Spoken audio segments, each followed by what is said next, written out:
Generally, when people think of conspiracy theories, they think of the moon landing, flat earth, and chemtrails. I'm not here to refute or support any of these in particular, but I want to talk about conspiracy theories in the more general sense, and then apply that to the coronavirus, and present to you a theory of my own. And for those with no patience, I'll tell you right now, it's not 5G, it's not QAnon, and the virus is real. I want to preface this video by saying that I'm fascinated by conspiracies. They are real. A regular example would be when we make plans to throw a surprise birthday party for a loved one. We're conspiring. All conspiracy means really is two or more people devising a plan in secret. So with that in mind, conspiracy theorists are simply theorizing about secret meetings. All of history is just a slew of conspiracy after conspiracy. So for those of us here now in the present looking back, we can see these clearly as mostly fact, and sometimes we do have to theorise about certain events that are lacking in documentation, especially the further back we go. That's basically all anthropologists do is theorise about prehistorical man. And just as we have a hard time looking further back, we have a hard time looking at the present as events haven't completely unfolded yet. So we, the average individual, can only theorise about them. A healthy exercise of skepticism and insights into the human condition is a good thing. However, these theories have been shunned by the media, and the term is used in a derogatory manner and as a way of shutting down arguments before they begin. Some theorists add further fuel to that fire by acting out in the stereotypical fashion, screaming at the clouds about chemtrails and calling everyone that doesn't believe them sheeple. This behaviour only further distances the potential truths of your theories from the people who need it. So, here's some rules for building a theory. Don't trust the media. We all know the media are not to be trusted and lie at every opportunity they get. But that doesn't mean we should build our perception of the world on believing the opposite of what the media say. Just because you know they're lying doesn't mean you know what they're lying about. For instance, with the current corona plague thing, too many people are jumping to the conclusion that the virus is non-existent just because they have a lack of trust. But what if the lie is that the virus is actually more deadly than they're reporting? I'm not telling you that it is, or that I believe that to be the case, but seeing as I'm not in the know, I can't say for certain either way.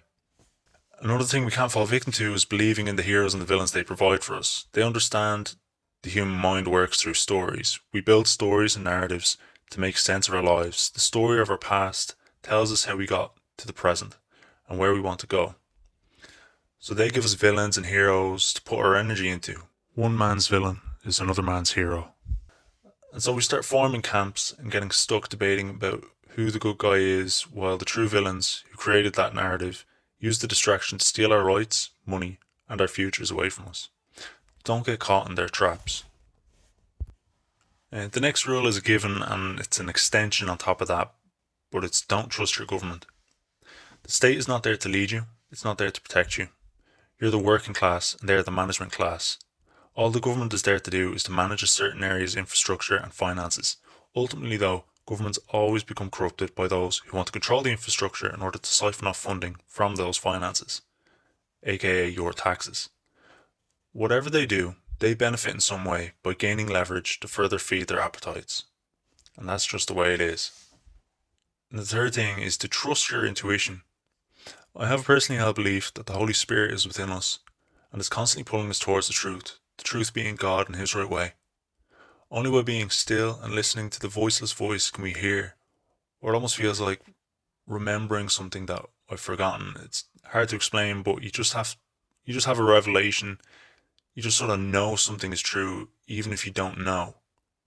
So for atheists, you could say that we've evolved instincts with the warning system that can give us a bad feeling or something. I don't know. But one way or another, we we all can get a sense that something is wrong. And then it's our intellect and our minds that start rationalizing and convincing us that what we feel isn't true. And that's where the media comes into that. But I'm just going to give you an example from when I was a kid. So when it comes to the stock market and banking, like I've always had this off feeling about it. And it started when I went to the bank with my dad. And I was opening my first bank account after my communion. I think I had like £200 or something. And while we were in the bank, my dad asked, "Hey, where do you think most of the money is in this place?" And me being a kid, I said, "The safe." And my dad proceeded to point to the computers behind the desk and said, "Most of the world's money is numbers in the computer. The money isn't all on paper." And as a child, I had a closer connection to God, or for the atheist, my instincts before the media and brainwashing had taken hold. I had a huge feeling of doubt, like the money was a lie, and that feeling has just never left me. And as a grown man now, trusting in that intuition and that feeling of doubt, I have a greater understanding of the stock market, how it works, and how it lies. So I have no faith in the market, any man, or even my own intellect. Just God, or for you atheists, your instincts or whatever. I'm going to give you some biblical examples.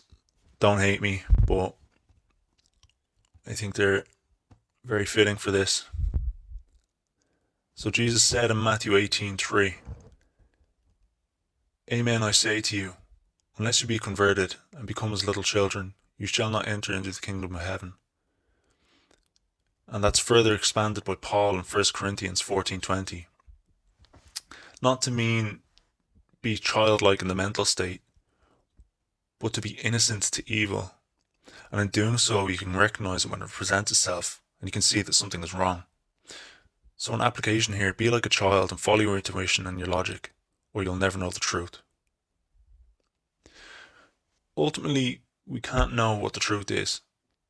As it's said in 1 Corinthians 13:12, we see through a glass darkly. We can never truly know the full extent of things. We have to be comfortable in not knowing. That means not taking either the mainstream media narrative or the narratives we see on YouTube or that we come up with ourselves. We just need to get on with our lives, understand that we don't truly know. I don't know if you've ever seen the movie Wag the Dog, but if you haven't, I highly recommend it. It stars Robert De Niro, and he's working for the president who's just been caught having an affair, and him and his team have to come up with a narrative to distract the public from finding out, so they invent a war. And they start having narrative battles, and the CIA starts releasing information to the media saying the war is over, and one guy says to De Niro's character something like, "But it's not true," and De Niro says, "It doesn't matter, it's on TV." Meaning, it doesn't matter what the truth is, it matters what's on TV because that's what people believe. So when we have our conspiracy theories, it doesn't matter what's true, it matters what people believe, and to have them, as the phrase goes, wake up. We have to lead the horse to water, and we can't just run around throwing buckets of water on people and shoving red pills down their throats, or you're going to get a violent reaction. You've no right to dismantle the framework upon which people have constructed their entire lives upon, their psyches. There are people who revere celebrities to suddenly learn overnight that most of their idols are either paedophiles or complicit in paedophilia would be life altering. For me, it was a steady stream of information, and I waded through that on my own, at my own pace. We want everyone to know the truth, but it has to come from them.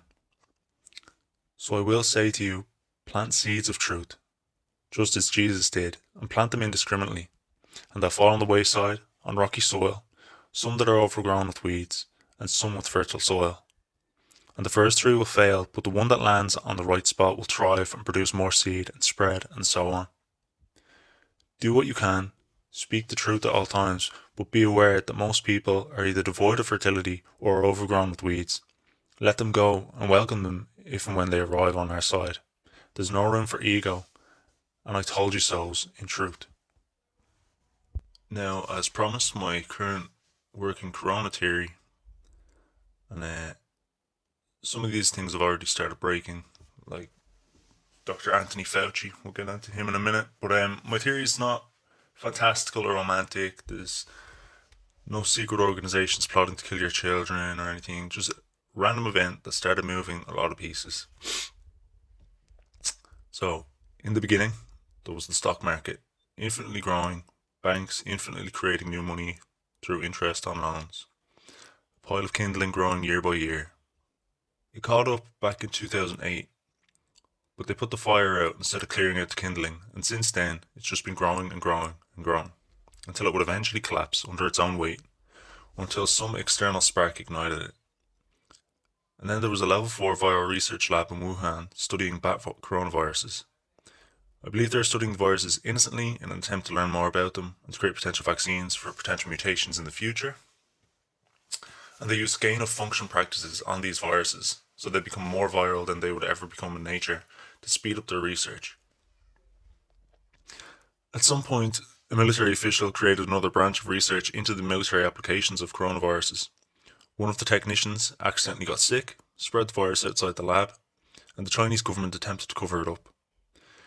There were other parties involved, such as the French, a Canadian research lab, and even Dr. Anthony Fauci of the United States had a hand in funding this lab. At this point, our media are saying this is only the flu. Now that the virus is out and the cover-up has begun, world leaders meet at the World Economic Forum during January and February in Davos to discuss how they're going to cover up, manage, and take advantage of the situation. They know the economy is going to crash later this year anyway, so they decide to use this as a scapegoat to blame the crash. They pull the trigger after the forum, and the media flips the switch and starts pumping out stories about how dangerous the virus is, how viral it is, how it's going to become a pandemic, and social media is flooded with crazy videos from China and rumours spread the fear. The stock market is holding steady as we speak, with a low of 30% drop, but because of the money printing, it's at a stable 15% drop from the high. This is only to give the elites enough time to extract as much wealth out of the market as possible before it goes bust. I found it curious that Leo Varadkar would call a snap election at the constitutional minimum and sacrifice his pension. And I now realise that our government knew this was coming and that they couldn't hold an election in May as they had intended. It also explains why none of the major parties ran enough candidates to hold the government. They didn't want to be in charge for this. So what does this mean for the virus itself? It's real, but it's not deadly and it's not scary. Yes, it's sweeping through populations extremely fast, but that's because it's new and our bodies have never seen it before. It's mostly affecting the immunocompromised and the elderly, and I'm including coloured people in the northern countries as immunocompromised, as they are not genetically adapted to those regions. In a year or two, the virus will just be another seasonal thing that we get from time to time, and it'll be no big deal. Anyone who is weak will get a therapeutic drug, it'll acclimatise to us, and we'll acclimatise to it. This will be painful as people will die prematurely because of it, but if you look at it from the macro, it's not going to be the end of the world or the zombie apocalypse. It's definitely not something to shut everyone at home over. That's my theory. It's not sexy, but it makes complete sense to me, and my intuition doesn't raise any red flags with it. Now that's it for this video. I'd love to hear your thoughts in the comments below, and let me know if you think I've overlooked anything. I'd like to hear your theories. Slán.